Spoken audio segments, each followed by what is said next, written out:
Hello, welcome to Central Florida Salute YouTube. I'm still here at the plantation at the softball field where they had this wonderful benefit to raise money. And I ran into one of the ball players here who has an interesting story. Bob Andrews, right? Yes. United States Army, Vietnam veteran. I want to welcome you to the show, sir. Thank you. And I understand you hit the ball out of the park for the tournament? Yeah, not very often. Them days are gone by me. Used to. Okay. Them days are by me. So anyway, you were part of this, played in this tournament. Yes. You've been playing here for a long time, I gather. Yeah, I've been here since, playing down here since 2006. Been playing ball down here. Okay. So where are you from originally? Michigan. Michigan. Tell me about you. We graduated and you Graduated. Did you get drafted? Yep. I went to college. I went to college on a baseball, actually originally on a basketball scholarship at Huntington University in Indiana. And there I played baseball, basketball, and tennis. And then from there I actually I had a call from another college back in Michigan, Central Michigan University. The guy knew me from growing up, and he said, "Bob, you're never going to make the pros in basketball, but he says you can make it in baseball." I said, "Well, I never planned on any of it, you know." So you're talking hardball, not softball. Hardball, yeah, baseball in college. So anyway, I transfer, but at the time you have to sit out for your year, and it disappointed me the fact that I wasn't told the truth on how this all worked when you transfer from one school to the other. And so from there, I didn't play any more. Well, tell me about how did that disappoint you if you transfer from one? Well, the point was I figured I would go there. I transferred in the middle of the year, and baseball would start in the spring. So I thought, well, you know, I'll be able to go ahead and play baseball. But you couldn't do it. I just didn't. Back in the day, for the school I come, most schools you had to redshirt for a year if you played sports. You transferred to another big school. Now that school, particularly where I come from, really didn't. They didn't have to go by that rule. They were a smaller school, so you know, from there. But I played baseball. I continued to play baseball in some really high-level, semi-pro teams forever. And I played baseball until I was 48. And then I finally quit playing baseball and went to softball. So there you go. So, I got a baseball player that you might know who lives next door to me, Robert Woodland. Woody, you know Woody and I played a lot of ball together. Great ball player. I think he played for Montreal at the time. And Andre Dawson was his best friend. Yep. And I've got an autographed ball from Andre Dawson, thanks to Woody. I never met the man, but I said, "Woody, I want a ball." So he does that. But yeah, it's funny. I moved down here to the plantation, and a couple years later, Woody moved down here. Yeah. And then we'd be seen together, and everybody go, "Who are you?" And I'd go, "I'm Woody's neighbor." That's it. And that's kind of been the running joke with me and Woody. Hey, you know. But anyway, yeah, he was one of the best ball players who never made the real big league because he ran into a fence and that was it, you know. But great guy. Yeah. But anyway, we get back to you. So now you're in college. How did you wind up? If you're in college, how did you get drafted? Okay, what happened? I was in my last year of school, and actually when I transferred to Central, because I was rather upset, young, stupid as I was, I said, "I'm done." So I transferred to another college just to get out of there. And so I was in my last year of school, and I was still getting scouted by professional teams. And the New York Yankees were the first one when I was junior in high school. But while I was at that school, I was trying to figure out what am I really going to do with my life, because even if you got drafted back then, this is before Curt Flood filed his litigation against him, where now it allowed the players to say, "I'm going to go to another team, leave, my contract's up." Where at that point in time, every baseball contract, including all the way back to Babe Ruth, all the big ones, was you had to renew your contract every year, and you negotiated with that team. Mm-hmm. You couldn't leave. until Curt Flood. Now that's why these guys are making millions of dollars. Is thanks to him. Oh, you didn't make millions. No. So, but at the time, if I would have got drafted, if I would have made a decision, I would have. The maximum amount you could receive, if you received $10,000 or more at that time, you had to go on the pro team. At least that's what I was told. I'm sure it's still accurate because of Curt Flood. And but $10,000 was a lot of money even back then for me. Well, especially back then, yeah. And most of my life I was raised by my grandmother, and she taught me really well. You don't lie, you don't steal. Period. And it was the greatest thing ever told me. But I was trying to figure out, should I do something? Should I try to make a decision on what to do when I'm talking with all these people? And remember, you don't have an attorney representing you. You don't have any outside. It was just me and my grandma talking to grandma what to do. And so I said, you know what? I'm not gonna go back the fall term. I'll figure out what I'm gonna do. Either I'm gonna say, okay, I'm gonna give it a try, or I always want to be a school teacher and a coach. Well, I didn't even think about Vietnam. And the minute I dropped out of school, my 2S deferment was gone. They had me, I think it was probably 6 weeks by the time I dropped out. What year was this? 1965. Oh, those are the big years. 65, 66, yeah. 67. So I was drafted. I went into the service in November of 1965, and I really had I was mad at myself. I had a little attitude problem. I was a good athlete. I knew I was a good athlete. I never thought I was a great athlete. But when I went in the service, I'd go to Fort Knox, Kentucky, and the boss who runs the baseball program, and so all the guys get an MOS and all they do is play sports all the time that they're in. And as he'd come down, he said, "Man, you're getting out of this. We're going to put you on that team." And at that point, I said, "No, I'm not going to do it. I will play ball when I get back, but I've been drafted. All my family was in the service, so I said, nope, I'm going to do my thing. I'll play ball when I get out." Which, if I would have said yes to that, I wouldn't have gone through getting shot down so much. Yeah, you told me you got shot down 4 times, right? 4 times. First 2 weren't bad. Third one that was quite the career move. You could have. But I have to tell you, once it took me about 3 days in basic training for the light bulb to go off and say, wait a minute, just play the game. Play the game, do what you're told to do, and always take one step above, and life will be easy in the service. And still, I wasn't thinking about Vietnam. Even though we were there was some talk about Vietnam, but it wasn't that huge, except a lot of them knew that they were going to go there. So, I realized that, just do the thing. An interesting story. So when I was a kid in Town West, I'd come from a small farming community, and right across the street from my grandma's house was the minister, and he started a boys club. Now this is a little teeny town, but he taught everybody how to march. So I'm out there and they're trying to teach people how you out face, right face, left face. Man, that was a piece of cake. I knew that. And I'm watching these guys do it. But when you first get there in basic training, they pick out 5 individuals and they give you 3 stripes, just temporary, 3 stripes, you're a squad leader, and then each of the squads get 2 stripes. Now they're just like me. I went in the Army at the same time, but they have that. So I was seeing that and I kept thinking, I wonder if I got those 3 stripes, what would happen? Why couldn't I get them? So I went into the platoon sergeant of our platoon. He had an office in the barracks. I went in, perfect salute, did all this. I said, if you give those 3 stripes to somebody, can you give them to a better soldier? He said, yes, I can. I did a perfect about face, walked out. 3 days later, 3 stripes on my arm.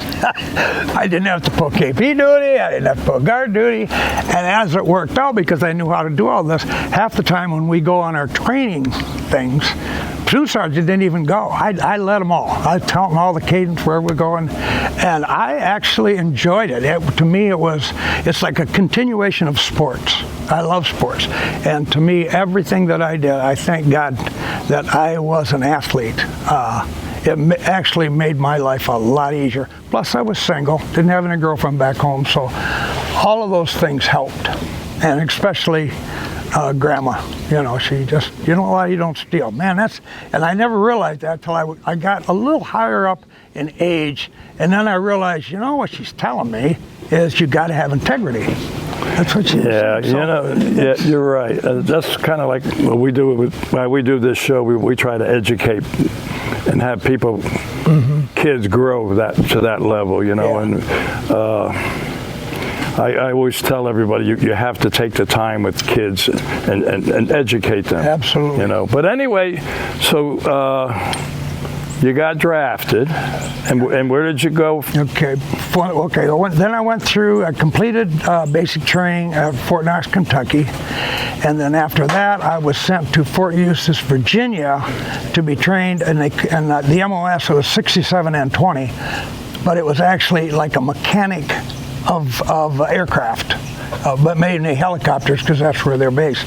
So when you get out of that, you're either assigned to a unit that fixes helicopters above what you can do in the field, or you're assigned as a crew chief. So you're taught all of that stuff. The thing there's 21 guys in my class. 17 went to Vietnam. 4 went to Germany. Naturally, I went to Vietnam, and. Yeah, at that point, I flew into Saigon. From Saigon, they put me in a helicopter, took me out to our base camp, which was relatively safe. It was a big thing. But from there, our operation we're recon. So we were out doing recon every day. And so we set up an operation out in the jungle so we could work the whole Central Highlands. And as soon as I got there, they assigned me to a slick, which we call a slick. It only has one gun. It's a little bit larger. If you don't understand Hueys, you wouldn't know the difference, except the lift ship has 2 side doors, where a gunship is a B, as they're a little smaller because you have guns placed in the middle of them. So originally I was assigned to the slick. Well, I get there, flew in that night, and they said, "Here, this is your helicopter." Now, let me ask, I don't want to interrupt. No, that's But good. were you a pilot or? No, I was a crew chief. You were a crew chief on the helicopter.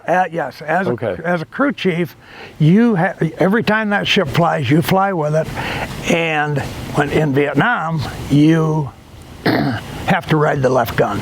So you have an M60 machine gun that I ride on every mission. So I had that for only 30 days. We got a new commanding officer. He was a 35-year-old full bird, and he was amazing. I mean, the guy was, and he come and asked me, wanted me to crew his ship. And he's got a big time, this is a gunship. And so first I couldn't figure out, why does he want me? Because, I mean, I'm no great guy with the helicopter, and I knew the basics. But I think I finally figured out the reason is what he did. He picks his own crew. So he picked me as his crew chief. I was 23 years old at that time. And the pilot was, the co-pilot he picked was 25 years old, single. I was single. Picked the gunner. The gunner was like 21 and single. We were all single with no responsibilities at home. And I think I give him credit for that, because we weren't worrying. I seen too many soldiers that some of them were there. One of the guys that I loved to death, he got killed, and he had 3 kids at home. He's on the ground, and I'll never forget that. I'm rambling on my stories because I start thinking about these things. But we were on a mission, and once you get 30 days short, you don't go on any more missions because you're heading home. Your time is You're a up. short timer. Short time. So we're going on a mission, and we get a new second lieutenant who is in charge of the platoon, and he doesn't last long because the sergeant really runs it. But anyway, each squad, we have 5 squads instead of 4, so one squad will sit every mission, so they rotate it. And that particular day, some reason he was short a squad leader. And so he went to this guy, he was E6, a great soul, lifer, and he said, "No, you got to go, I'm short today, I need another squad leader." He said, "I'm 30 days short, I can't go." He said, "You're going to go, and I'm telling you to go." Well, being a soldier, he did. Well, in that mission, because I fly with the commanding officer, I know everything that's going on. I hear the communication with the platoon sergeant, the other 4 gunships. We're all in communication all the time. And we were on a mission. We ran into the bad guys that day, and we were talking on the ground. And this guy he was a good soldier. He knew how to stay alive. And I think when going out, something bothered him, but he did something. Usually you crawl, you find something to look sideways, you do a lot of things in the jungle. And he picked up over a log, and he took her right between the eyes. Oh, I was so upset when I got back. I mean, I went to that lieutenant. I'm surprised I didn't pull my gun. I was so pissed off. I'm sorry, I didn't mean to say that, but I was. And he was removed. He was gone. Took him out, and from then on, the platoon sergeant ran all the time I was there. Never had another officer in charge. They left the platoon sergeant in charge, and yeah, that was a tough day on me, and I'll never forget that ever. And I kept thinking about his family, and it was early in my mission, early in my time over there, probably within the first 60 days. How long were you there? A year or 2? Well, actually, I was. Your term is a year. I went 6 months, and during this, I got shot down 4 times, and You didn't have very good luck. 4 times getting shot down in 6 months. But look at me, I have all my body parts. Yeah, you're still here with us. You know, that's the body parts. But yeah, it was so interesting how this guy, our commanding officer, he was so good. I mean, he's only 35. That's a big rank for a full bird to 35. He had to be sharp, but he always had an answer because they were communication back and forth.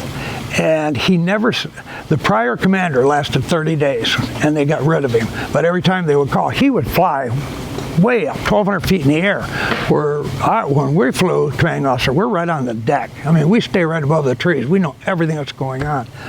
And I swear they were you could hear the noise. They were going to shoot that original guy. They wanted to get him out of there. And they finally removed him. But this colonel, he never ever said, if they made contact, wait 1. He never ever said wait 1. They called, he had an answer. He had an answer. He had an answer. Because you're in a fight. You're fighting. You know, and he never hesitated. And everybody would you'd fall over backwards for that guy. Did you do medevacs too, or no? No, I didn't do medevac. Interesting, when I got shot down the last time, one of the guys that I was in class with through going to be a crew chief was one of the guys. I'm laying in the rice paddy. I'm nothing. My body don't work. And he looked at me, and I had the nickname of Andy. He said, "Andy, what the hell happened to you today?" And I couldn't move. Nothing I could not move. I did nothing, and I kept passing out. So I know I had a massive concussion. We know that. And but he picked me up, and then after that, I was in 2 different hospitals, 3 different hospitals that they had set up in Vietnam. One where they initially sent me was up in near Pleiku. It's right on the South China Sea where all the supplies and a lot of stuff comes in.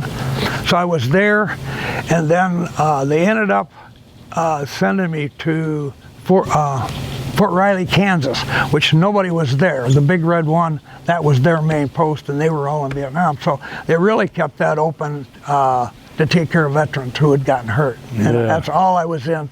So I was there all this time and assigned to that hospital.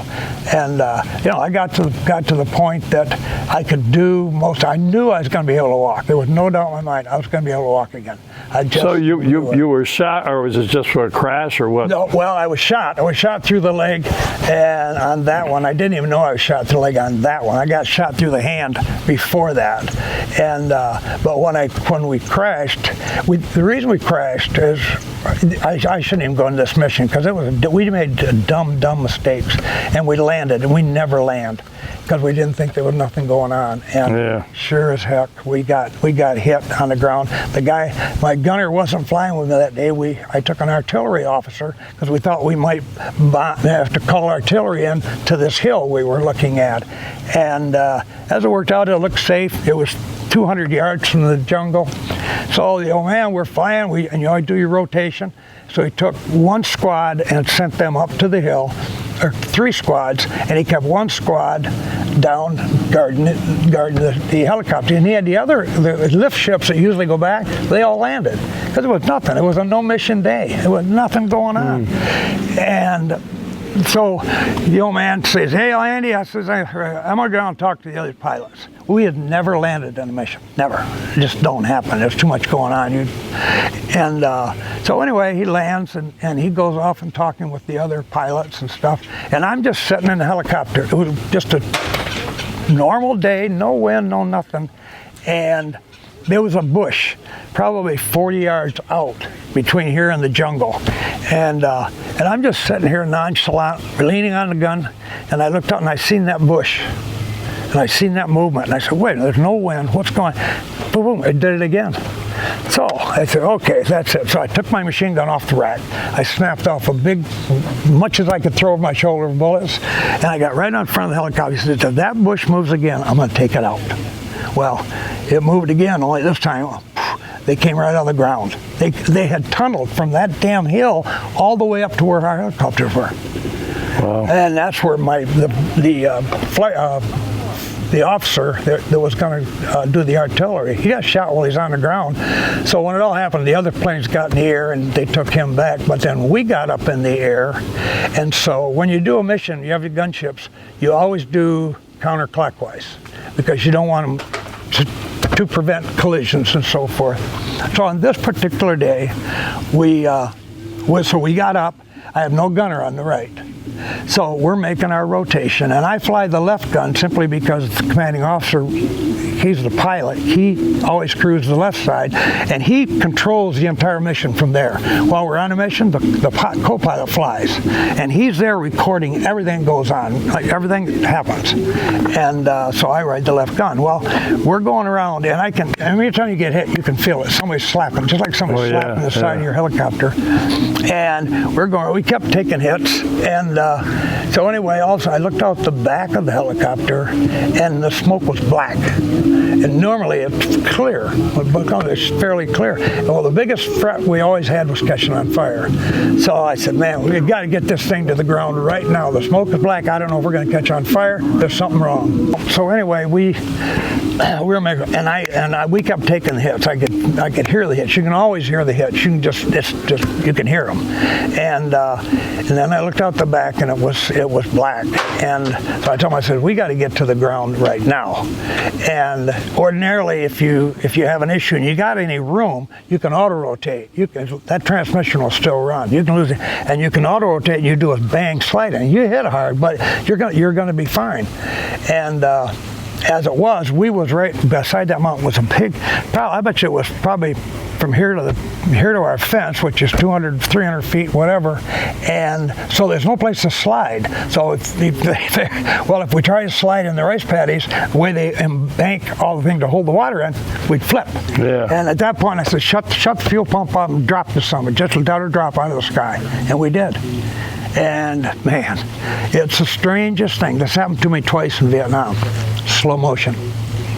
The day I got the Silver Star, everything went to slow motion. Today we're going down, and I said drop it, and it was just like everything went to slow motion. It was slow going down. I remember when we hit, everything was slow motion. I seen the captain flip to the side like so, and the windshield shattered in little teeny pieces. See, all slow motion. I don't know why, but somehow when we hit, I don't know how I got thrown out because the machine gun is right there. There's not a lot of room, but somehow going through that, I must have hit that. I don't know, but I was at least 15 feet from the chopper when it was done, and I was on my back and nothing. I could not move anything in my body, and I heard the old man holler. He was in the rice paddies, and he hollered, he says, Andy, are you okay?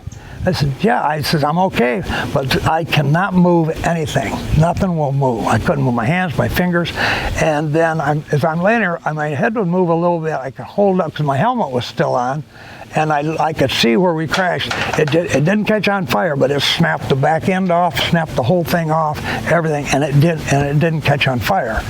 But I could see that we always have our doors open. I could see through the doors, and I could see under, because I was laying, and I see, oh, here comes these bad guys. So I'm laying there, and I kept thinking, you know, what the hell am I going to do?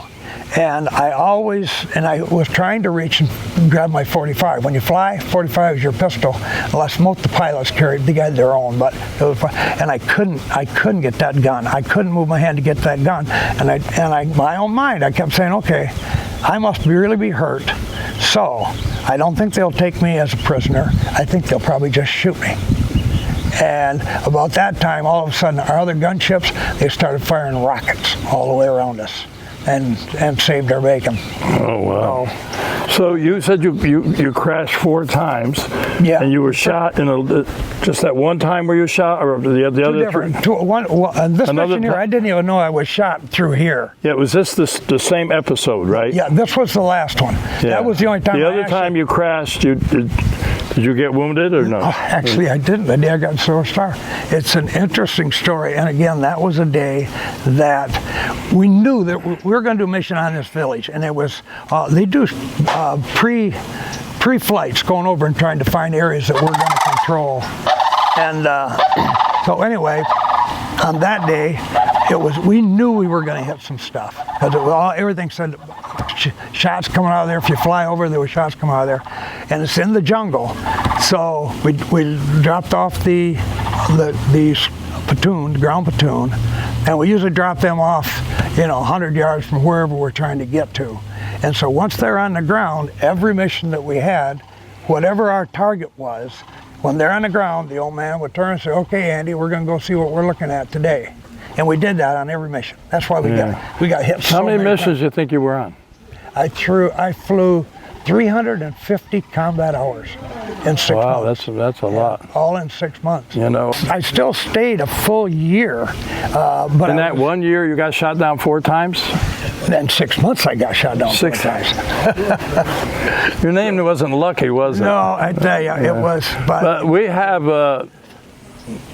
over there, we took a picture of your shadow box, which has a picture of you by the helicopter when you were young. Yeah. But I see on your hat, and you want to talk about your hat and the ribbons you have on your hat.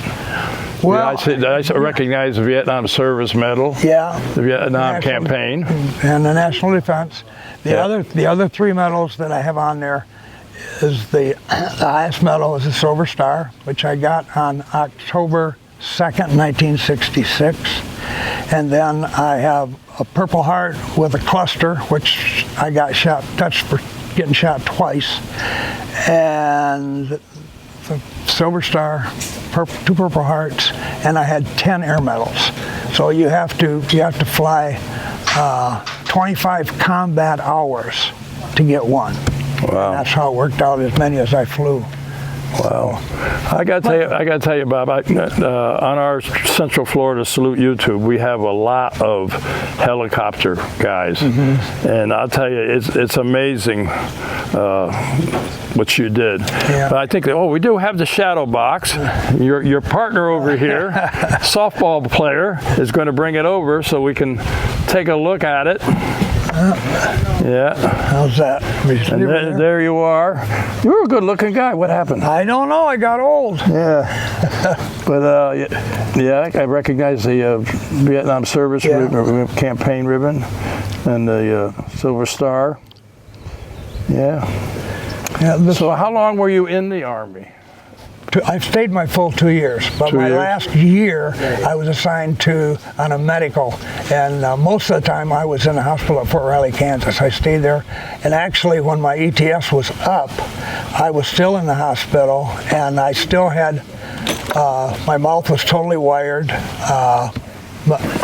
My mouth was totally wired because I had when we crashed, I had compression fractures of my entire spine, neck all the way to my butt. I broke this arm. Let me think what else. I broke this arm.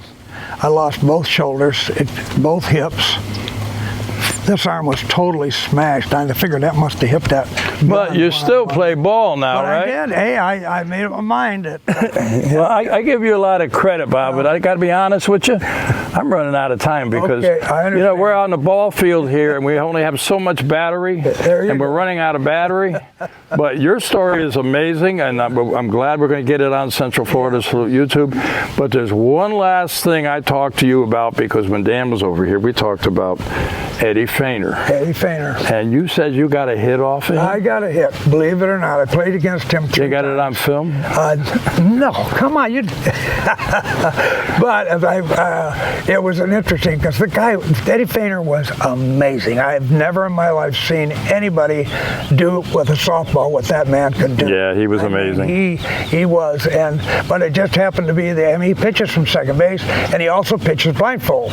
When he has the blindfold, he has the first baseman come over, so he's blindfolded. The first baseman tells him what the batter does, and the first one that he threw, it might have been the second pitch. One of them he threw though is, I hit it. I don't know how I hit it, but it was 4 miles left. I'm bat left-handed. It wasn't even close. I was swinging so quick, but I heard the guy at first base. I don't know how I happened to hear it, but he says he was way ahead of your ball throwing a changeup.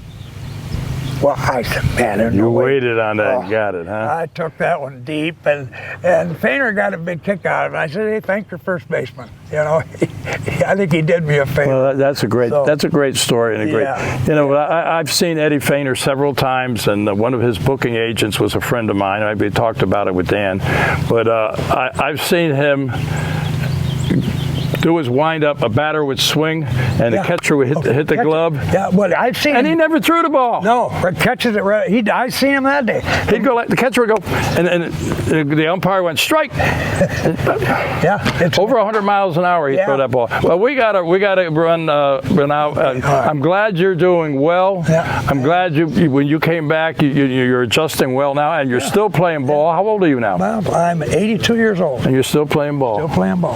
Wow. But God bless to you. finish, I would tell you, everybody should know, I went 50 years, my kids, nobody knew what I did in Vietnam. And the reason was I was an athlete, and if I told about all these things that I did, to me it's like bragging. Who in the hell is going to brag about killing people and the things you do? And I just kept everything inside of me. And for 50 years, never nothing until I come down here to Plantation, and I went and played softball with the Wounded Warriors, and one of the guys on that team made a statement. He looked up at me and said, "You must have been in some really bad shit to get the Silver Star." I'm sitting here looking at this kid with no legs, and I couldn't get it out of my head. And I had a game the next day here, I was pitching, and I can't get this kid out of my head, and I went into a flashback. I was dead in Vietnam so fast. I'm down. I'm always in a mortar attack. Every time I get one, I'm always in a mortar attack, and I was in a couple mortar attacks. There's nothing you can do, but that struck me right then. I have got to do something, and I went to called the VA. I said, I need to see a shrink right now. They said, you're going to commit suicide. I said, no way, but I need to talk to somebody. I went in immediately. I spent 3 hours, and that's where it was a gal, but she drawed every single thing out of me. Stuff that I had tried to forget, and just pulled it all out of me. And they'd always wanted me to be a guest speaker at on our memorial. And I said, nah, you don't want to hear that. If you'd been there, you'd done the same thing I did. That was always my out, so I didn't talk about it. And but I said, they want me to. You think I should do it? And she said, if you can do it, it's going to help you, and it's going to help a lot of other people. I've heard that. Right. I've heard that from several veterans, because I've had I did about 600 shows. Yeah. And they say the same thing. And one of the things we try to tell people is, when you come home and you have a spouse, and the spouse may not know what they can't. They haven't walked in your shoes, so they don't understand. Yep. So you got to get help, and that's the only way to do it. You can't keep it inside because it'll eat you up. Well, and I'm glad You did. I did. You know, And but I ended it. I have to tell you that, and I spoke again last week, just real quick. I told them about the last mission, not the Silver Star. That's a full day of something different. But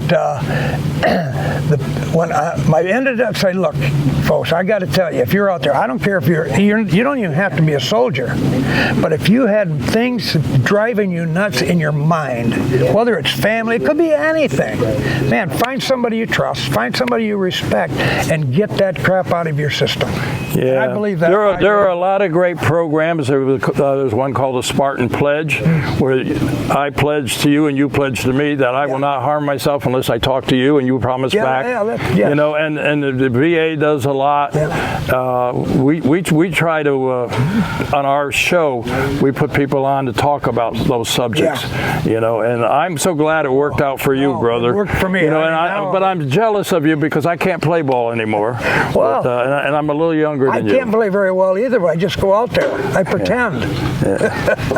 Hey, Bob. But it's a great interview. Time to say goodbye, brother. You saw how we do this, right? Okay, yep, got you. To all our veterans out there, active military and their families, we salute you. To all you do. Till next time. Nice job, brother. Thank you. Thank you.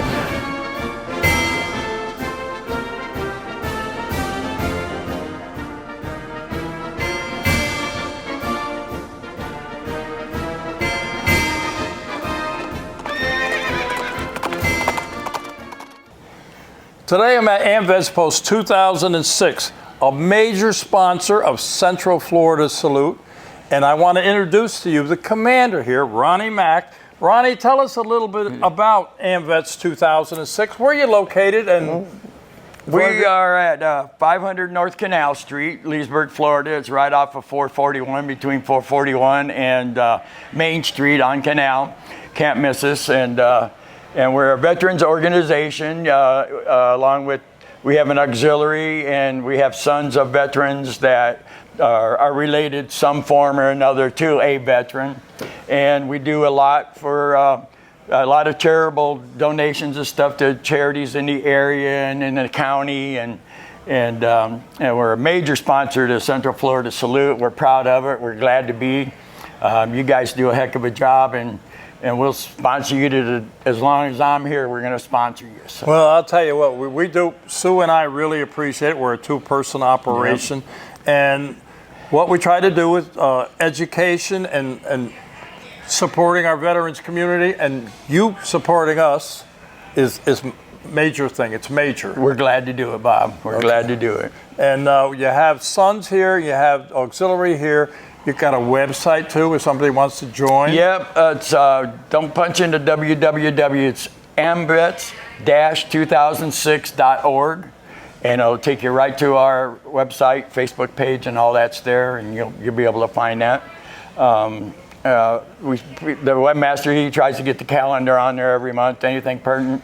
There's a lot of other links on there for veterans to find out where to get help for certain claims and stuff like that. Our webmaster's really into that stuff. That's the guy you ought to be interviewing right there. So, well, you know what, he's got Ronnie? a lot of stuff. You have a lot of clout. You tell him to talk to me, and we'll get him on the show. Okay? I can do that. All right. But I just want to, on behalf of Sue and myself, we want to thank AMVETS 2006 because you guys are the major players behind us, and we appreciate it. But we just wish we could do more. We really do. Thank you. Thank you. You guys are awesome.